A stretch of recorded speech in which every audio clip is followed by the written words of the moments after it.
Ауыл ел бесігі жобасының басты мақсаты ауыл тұрғындарының өмір сүру сапасы мен әл-ауқатын жақсарту, ауылдарды тұрақты дамыту. Осыған орай аталған бағдарлама аясында Тегішіл ауылдық округ аумағындағы көшелер түгелдей орташа жөндеуден өтіп жатыр. Қаралған қаржы 1 миллиард теңгеден астам. Сарыағаш ауданына қарасты Тегішіл ауылдық округінде ауыз толтырып айтарлықтай шаруа еңсеріліп келеді. Айта кетсек, мұнда ауыл ел бесігі бағдарламасы бойынша Тегішіл, Таскескен, мәдениет елді мекендерінде 36 көшенің 29-да 3 шақырымына орташа жөндеу жұмыстарын жүргізу жоспарлануда. Қазіргі таңда мәдениет елді мекеніндегі ұзындығы 6,7 шақырымда атап айтсақ, Сәрсенбай ата, Желтоқсан, Қызылқия, Төреқұлов, Исабаев, Қоңыратбай ата көшелерінде мердігер тарапынан тас төсеу жұмыстары аяқталып, асфальт жамылғысы төселуде. 2024 жылға Тегішіл ауыл округы Таскескен елді мекені, мәдениет елді мекендерінде 32 километр жол жеңіп алғанбыз.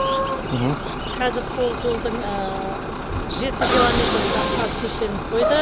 Сарыағаш ауданында бүкіл айтсам болады, 90% жолды салдым ғой.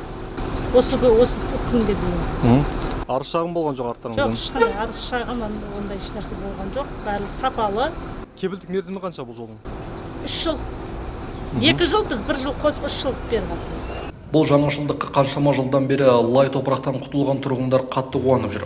Алғыстан өзге айтарымыз жоқ деген олар жүрек жарты лебіздерін жеткізді. Мынау асфальт істеп жатқан азаматтарға рахмет. Осы күнге дейін көшеміз мінеке лай балшықтан кіре алмайтын еді. Мінеке бір аптадан бері мына көшемізде осы фирма ұтып алған фирмаға рахмет. Ауыл әкімшіліктеріне рахмет. Мына 3 километр және асфальт деп берейін деп жатыр. Осы азаматтарға рахмет. Рахметтен басқа айтарымыз жоқ. Мінеке осы көшелермен Құда қаласа жақсы күндерде жүрсін. Тойлар болсын осы көшелердің бойында отырған үйлерге.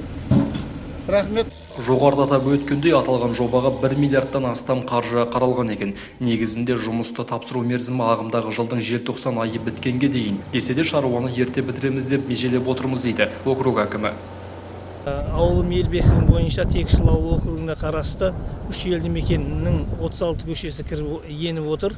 Соның бірінші бастамасы басталып, мәдениет елді мекенінен қазіргі таңда жеңімпаз атанған СБМ жауапкершілігі шектеулі серіктестігі толық мәдениет елді мекенін бүгін аяқтайын деп жатыр. Қазіргі таңда бұл елді мекендердегі барлық көшенің барлығы осы орта жөндеуден өтті. Одан басқа Тегішіл ауыл округіне қарасты Таскескен, Тегішіл елді мекендері бар. Осы Тегішіл Таскескен елді мекеніне қарасты сол екі елді мекеннің толықтай биыл асфальтталады. Аталған шаруаны бақылаудан өткізу үшін өткен аптада аудан әкімі Арман Абдуллаев та арнайы келген болатын. Бірқатар кемшіліктерді түзеп, жобаны сапалы аяқтауды тапсырған еді. Мейірхан Бақытжан Өрежет Тұрғынбайұлы, Сәтия арнасының жаңалықтар қызметі.